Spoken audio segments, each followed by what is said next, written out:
Ep.1. Today we are in Chiapas, Mexico. We're going to meet with Lou and Patrice on Sonamara. Lou and Patrice, thank you for having us aboard. We're happy to be here today. Tell us about Sonamara, the name.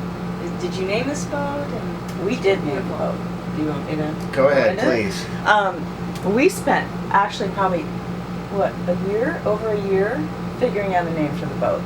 So we actually wrote names that we liked on a piece of paper on the refrigerator and left it there. Flashcards. And then from there we made flashcards and nothing was coming, and the ones we picked, there were too many, and Lou's like, I don't want a boat with another name.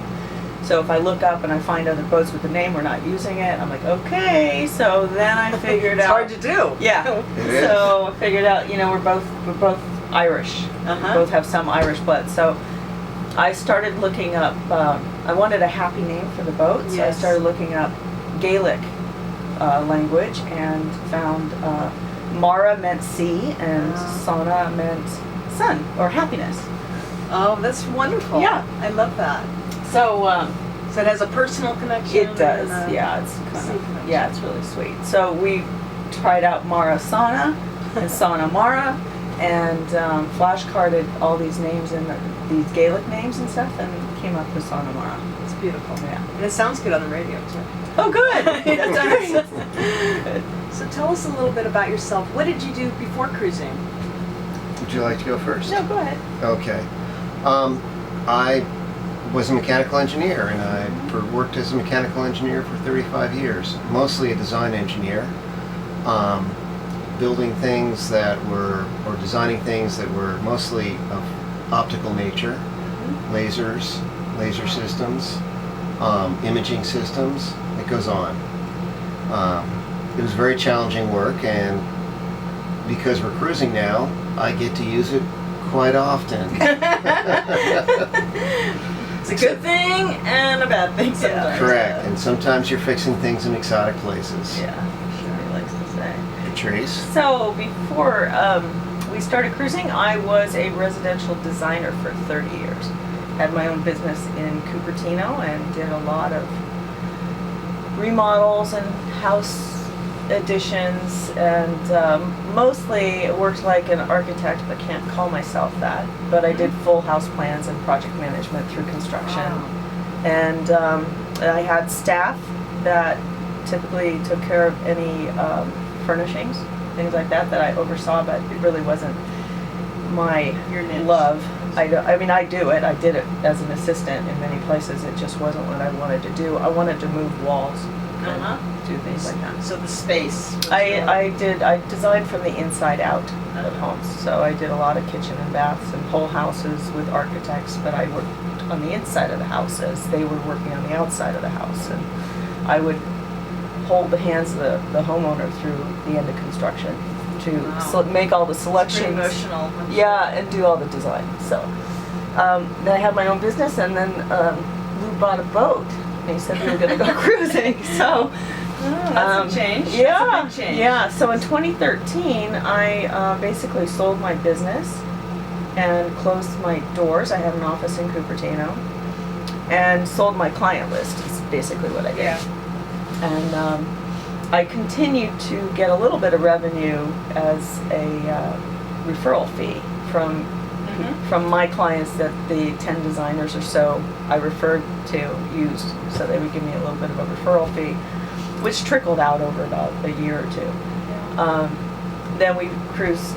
So we went cruising, went to Alaska and came back, and then we had a couple of years before we started this jaunt. And each time I came back, I had clients calling me and going, so I just want to do my kitchen, I just want to do this bathroom, and can you help me with this? And I'd get started on a project, and then we were taking off again, so I'd have to find a home for that client. So I stopped. So I imagine there was a little bit of a pull to want to get back into these projects in your work. Yes. Versus going cruising. So The clients would pull me, yeah. yeah, but Emotionally. emotionally, yes. And so here we are living on the boat, and you're a creative person. That must be sort of a hard thing, not having that outlet. Or do you have a creative outlet here? Yeah, well, yeah, I like to paint watercolors, but I can't do that on the boat the way I like to, so I do cross stitching. Look at that. So- This is your latest one. My latest one. This is called Colorful Birds. Yeah, And they sure are. That is Yeah. just beautiful. thanks. It That gets me a is little just emotional. beautiful. So you have a bunch of these at home. I know you have like I do. a gallery of pillows. You make these into- I make them into pillows, and I try to find homes for them. Uh-huh. So hopefully this one's going to our buddy boat, Paradisia. Yeah, they love that. We'll probably make a pillow out of that. Uh-huh. So, because I certainly can't keep them all. And I made one for my daughter, and so this is a really good outlet for me. I've also tried colored pencils. It doesn't work well. They roll all over the place at the wrong time. Yeah. So I'm going to have them, and I have watercolor, but right now this is my outlet. So you find time to do these projects while you're cruising. I find a lot of time to do the projects. yeah. So, I mean, Lou might want me not to find quite so much time, but he can call me anytime, you know, to help him with whatever. So, it's either this or I'm cooking. So, So you either gain a few pounds or you know. exactly. So, yeah, I'm not gaining so much weight now that I'm cross stitching. Okay. So it's a little easier this way. Yeah. Right. So here we are cruising in the tropics. I know for me, I'm very hot. There's some challenges taking care of our skin, and we're both fair-skinned people. How do you guys do it? Yeah, well, I found Ocean Potion face. 40. Was it 45? I haven't yeah. heard of that one. Yeah, Ocean Potion. I actually got this in Costa Rica on my 50th birthday, Wow. 10 years ago almost. And I've been using it ever since because it does not irritate my skin. It's pure. Doesn't burn. Doesn't. your eyes. No, it does no. And That's it. great. I use it every morning on my face, or if I'm going out even to help him on top of the boat. If I don't catch it, I'll put some more on. I use it on my ears, especially my ears. Oh burn. yeah. And mostly like on my shoulders. But it's great stuff, and I order it on the internet now. I've probably gone through 10 containers in 10 years. But Ocean Ocean Potion. All Ocean right. Potion 45. I'm It gonna comes in find a tub. It feels great. It's a little bit white, but it dissipates, and it's very, very helpful for me. That's what I use. The other thing I use a lot for protection is visors, and I found these a few years ago, probably almost 10 years ago. I found one in a tennis shop, Yeah. and I Use play this. I play a lot of golf, Me too. and so they work really well because they don't have a band on them, and I can just flip them on. Yeah. So, and they're called no headache visors. That's what they're called. So I found them online this year and ordered like Oh, 3 those or are beautiful. 4. So I have them for all my outfits.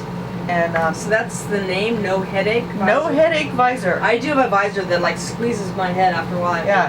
Take it No, off. they're really comfortable. Oh. So yeah, I use these all the time. It keeps the sun off my forehead, and they're comfortable. And Nice. yeah, because I'm not a big hat person. So that's what I do. Keeps for your the hair sun. looking good. Yeah, exactly. It's a fashion So, thing. Yeah. So, yeah, the sun's It's hard to look good cruising, but we try. Yeah, I know. Don't forget to sunscreen your toes because your feet will burn. My Rose toes barefoot. get burned, and then my feet swell up. Thank you again, Lou and Patrice. You're welcome. This is Lisa on cruisinglives.com, signing off from Sonamara.